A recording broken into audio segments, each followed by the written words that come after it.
আমাদের কাছে আমি তো ক্ষমা চাই। না না এইগুলো এইগুলো এইগুলো কোনো বিষয় না। আমি যাকে বলি, যাদেরকে বলি তাদের জন্য আমি দোয়া করি। আমি আসসালামু আলাইকুম ওয়া রাহমাতুল্লাহি ওয়া বারাকাতুহু। বিসমিল্লাহ, আলহামদুলিল্লাহ, ওয়াসসালাতু ওয়াসসালামু আলা রাসূলিল্লাহ, আম্মা বাদ। সম্মানিত ভাই ও বোনেরা, আপনারা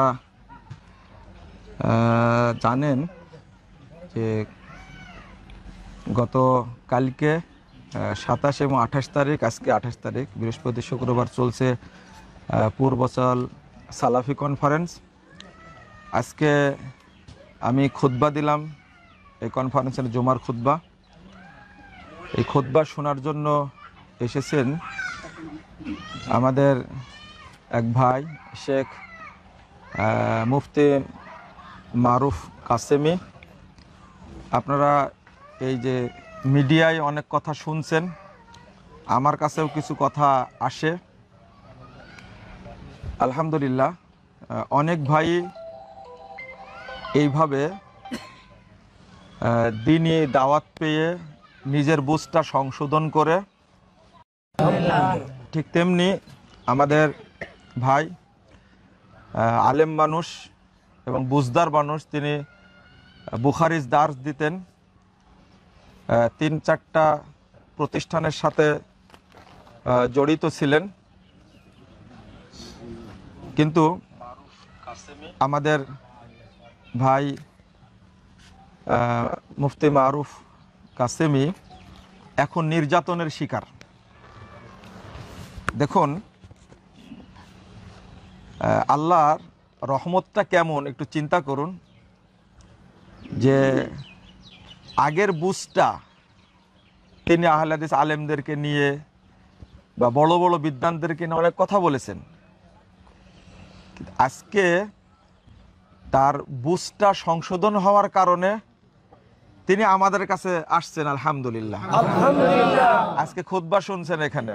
আমি তো হতবাক, খুতবার সময় জানতে পারিনি, পরেও জানতে পারিনি। আমি যখন বের হচ্ছে এখান থেকে, তখন এক ভাই গিয়ে বলছেন যে মুফতি মারুফ কাসেমি আসছেন। তো প্রথম বুঝতে পারে যে এখানে আসছেন এমনটা, আমার সাথে দেখা করতে চাই। তো সাথে সাথে আরেকটু এগিয়ে গেলাম, তখন বলছেন না এখানে আসছেন। তো দেখে কথা বললাম, একসঙ্গে খাওয়া দাওয়া করলাম। তো মনে করলাম যে আপনাদের সাথে কথা বলার জরুরি। আগের যে বিষয়গুলো হয়েছে, আমি যেটা বলি, আল্লাহ রাব্বুল আলামিন বলছেন ফামান তাবা ওয়া আমানা ওয়া আমিলা আমালান সালিহা ফাউলাইকা ইউবাদদিলুল্লাহু সাইয়্যাতিহিম হাসানাত। যারা সংশোধন হবে, ঈমান আনবে, আমলে সলেহ করবে, আল্লাহ তাদের পূর্বের ত্রুটিগুলোকে নেকি দ্বারা পরিবর্তন করে দেবেন। এটা আল্লাহর বড় রহমত। তো আমরা তারকে পেয়ে আনন্দিত, তার সাথে ভালো আচরণ করব, কিন্তু উল্টাটা যাদের কাছে এতদিন খেদমত করেছেন, তার মাদ্রাসায় হামলা হয়েছে এবং তাকে প্রতিষ্ঠান থেকে বহিষ্কার করেছে। তো ইতিহাসে এরকম ঘটনা অনেক আছে। আমি মনে করি আল্লাহ রাব্বুল আলামিন তার ইলমে বারাকা দিবেন ইনশাআল্লাহ। তিনি দাওয়াতি কাজ করবেন মানে স্বাধীন গতিতে। আমরা ফুল আহলে হাদিস যারা আছি, সালাফি যারা আছি, আমরা এই ভাইয়ের পাশে থাকবো ইনশাআল্লাহ। আমি আমাদের মাস্কো গ্রুপের চেয়ারম্যান এবং সবুর সাহেবকে বিষয়টা জানালাম। তো উনিও মনে একটু কষ্ট পেলেন, জিজ্ঞেস করলেন বাড়ি কোথায়, কতগুলো জেনে নিলেন। আমরা আছি, এই যে নির্যাতনের শিকার হওয়া, এটাও কিন্তু একটা নবীদের সুন্নাত।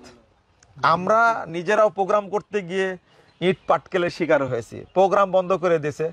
তো মারুফ ভাইয়ের প্রতি এরকম হবে কিছুদিন, এটা স্বাভাবিক, কিন্তু আল্লাহ পরবর্তীতে ইনশাল্লাহ ভালো একটা জায়গা করে দেবেন ইনশাল্লাহ। আমি গতকালকে শুনছি যে আমার সাথে দেখা করতে চান। আমি সাথে সাথে বলেছি আগামী রবিবার থাকবো দারুল হুদাতে, সেখানে গেলে সাক্ষাৎ হবে, কথাবার্তা হবে।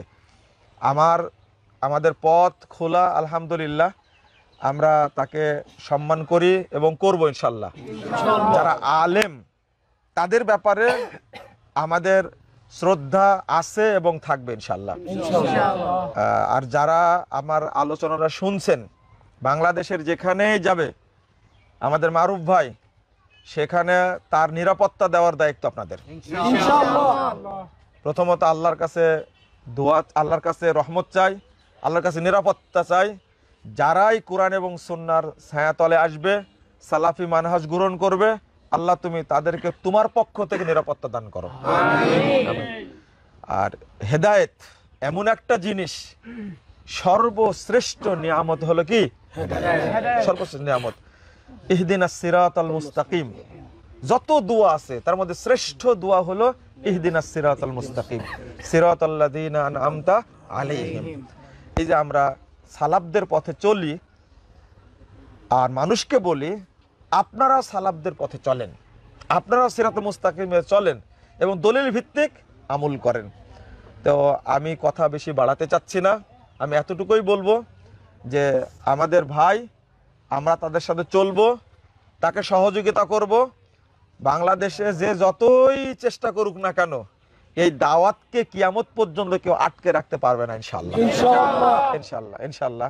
তবে আজকের এই সালাফি কনফারেন্সের একটা বড় ব্যাপার যে এখানে মারুফ ভাই আসছেন, আমার সাথে যোগাযোগ করে আসেনি, তবে দেখা হওয়ার পরে আমি তার সাথে কৌশল বিনিময় করেছি, একসঙ্গে খাওয়া দাওয়া করেছি, আবার এখানে আসলাম আপনাদের সাথে কথা বলার জন্য।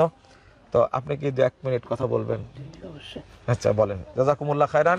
আপনারা শুনলেন তো আমার কথা? সারা বাংলাদেশে ভাইয়েরা অত্যাচারিত হচ্ছে আমাদের কথাগুলো শোনার কারণে, লেখনী পড়ার কারণে। আপনি কি বলেন? আজকে মনে হচ্ছে যে মারুফ ভাই শুধু বলেছেন যে আমি আকীদা সংশোধন করলাম, আমি সালাফি আকীদা গ্রহণ করলাম, এই কথা বলার কারণে অত্যাচার। আল্লামা দিলওয়ার হোসেন সাঈদীর কথা কি আমরা ভুলে গেছি? জেলখানায় আমার সাথে দেখা হলো, জেলে যাওয়ার 1 বছর আগে তিনি আমার বইটা পড়ে, জাল হাদিসের কবলে রাসূল সাল্লাল্লাহু আলাইহি ওয়াসাল্লাম সালাত, বইটা পড়ে তিনি 9 পৃষ্ঠার একটা পত্র লিখলেন আমার কাছে। ভুল সংশোধনের সফলতা আছে, ব্যর্থতা নেই, লজ্জারও কিছু নেই, এই শিরোনামে লিখছেন। তো এটা যখন প্রকাশ হয়ে যায় তখন কিন্তু আমাকে অনেকে মিথ্যক বলেছে, না দেখাই হয়নি তার সাথে। আমি জেলখানায় তার সাথে 3 মাস 22 দিন থাকলাম, কথাবার্তা বলছি একসঙ্গে। তো সাঈদী সাহেব যদি জেল থেকে বাহিরে আসার সুযোগ পেতেন তাহলে কি আপনাকে তার সাথে এরকম ব্যবহার করতেন? হ্যাঁ করতেন, করতেন, করতেন। সাঈদী সাহেবকে আপনারা মুরতাদ বলতেন, সাঈদী সাহেবকেও আপনারা করতেন না। কিন্তু এই যে যারা কোরআন হাদিস না মেনে মানুষের রায় মেনে চলছে, তারাই কিন্তু তাকে গালাগালাজ করতো। এমন একজন বলেছে সাঈদী সাহেব জেলখানায় যাওয়ার কারণে তার মাথা একটু উল্টা পাল্টা হয়ে গেছে, বলেছে। আল্লাহ রাসূলকে যখন পাগল উপাধি দিয়েছিল না, মোহাম্মদ পাগল হয়ে গেছে। এমনকি ঝাড়ু মানে তাকে ঝাড়ফুঁক করার জন্য সিরিয়া থেকে একজন কবিরাজ ভাড়া করে নিয়ে আসছিলেন, সহিহ মুসলিমের হাদিস। কবিরাজও শেষ পর্যন্ত কি হয়ে গেল? মুসলিম হয়ে গেল। আলহামদুলিল্লাহ। তা আমাদের মন্ত্র হলো এটা, তাওহীদের, মানহাজের। তো আমরা আশা করি যারা আসবেন এই ভাইরা, তাদেরকে আমরা নিরাপত্তা দেব ইনশাআল্লাহ। আমি তার সাথে আছি এবং থাকবো ইনশাআল্লাহ। জুলমের শিকার হলে আমি প্রথম কথা বলবো ইনশাআল্লাহ, মামলা পর্যন্ত যাব, জেল পর্যন্ত খাটবো ইনশাআল্লাহ। কিন্তু কোন ভাইকে আমরা একা ছেড়ে দেব না, নিরাপত্তা দেব ইনশাআল্লাহ। জাযাকুমুল্লাহ খায়রান ওয়া বারাকাল্লাহু ফিকুম। আরব ভাই দুটো কথা বলেন আপনি সংক্ষেপে। জি আলহামদুলিল্লাহ, মহান রবের দয়া, আল্লাহ রাব্বুল আলামিন হেদায়েতের পথ দেখিয়েছেন। আসলে আমি বেশ কয়েক বছর ধরেই আহলুল হাদিস সালাফি মানহাজের বিভিন্ন বিদ্বানদের জীবিত মৃত সবার কিতাব সংগ্রহ করে পড়েছি। আমার কাছে প্রায় 800+ কিতাব আছে শায়েখ। মাশাআল্লাহ। সালাফি বিদ্বানদের আগের এখনকার যুগে যেমন আমাদের এই শায়েখের সবগুলো কিতাব সংগ্রহ করেছি, যেখানে পেয়েছি যেখান থেকে সবগুলো সংগ্রহ করেছি। তো সবগুলো কিতাব আমি দিনের পর দিন, রাতের পর রাত অনেক বেশি গবেষণা করেছি ভুল ধরার জন্য, আর আমার কাছে বিশাল নোট আছে। তো যাই হোক, গবেষণা করতে করতে যত বেশি গবেষণা করছি তত অবাক হচ্ছি। একটা সময় মানে নিজের মধ্যে অনুশোচনা হলো যে না, আসলে আমি মনে ভুলের মধ্যে আছি। এরপর আস্তে আস্তে আস্তে আস্তে মনে হলো যে না, নিজের মধ্যে সত্যকে আর কত গোপন করবো। আর আমার মনে হচ্ছে যে না, সালাফি মানহাজের ওলামায়ে কেরাম ওনারাই কোরআন হাদিসের সবচাইতে বেশি নিকটে আছে। এই সকল বিষয়গুলো ভাবতে ভাবতে আসলে তেমন কোনো প্রতিকূল পরিবেশ ছিল না। যে প্রকাশ করব বলবো, যার কাছে বলতে গিয়েছি তার কাছ থেকে ব্লেমের শিকার হয়েছি। আমার সহপাঠী, ক্লাসমেট, ছাত্ররা যাদের কাছে একটু একটু শেয়ার করেছি তারা আমার সব থেকে বেশি ক্ষতি করেছে। এখন সব দিক থেকে আমাকে কোণঠাসা করেছে। যাই হোক, আমার আসলে চাওয়ার মতো কিছু নেই, জাস্ট আপনাদের কাছে একটু দোয়া চাই, ভালোবাসা চাই, এতটুকু। আর বিদ্যান যারা রয়েছেন, যারা চলে গেছেন, তাদের নাম ধরেও তো অনেক অনেক বিদ্রুপ মন্তব্য করেছি, আল্লাহ রাব্বুল আলামিনের কাছে ক্ষমা চাই। আর যারা জীবিত আছেন শায়েখ, ওনাদের নামে তো অনেক বেশি মিথ্যাচার করেছি, অনেক বেশি গালিগালাজ করেছি, অনেক বেশি ব্লেম দিয়েছি। ওনাদের কাছে আমি তো ক্ষমা চাই। না না না, এইগুলো এইগুলো এইগুলো কোনো বিষয় না। আমি যাকে বলি, যাদেরকে বলি তাদের জন্য আমি দোয়া করি, আমি হেদায়েতের দোয়াটা বেশি করি আর কি। তো ঠিক আছে, শুকরিয়া। আমি আমার সাথে এখন কথাবার্তা হবে, যে কোনো সমস্যা যাই হোক না কেন আমরা পাশে থাকবো ইনশাল্লাহ।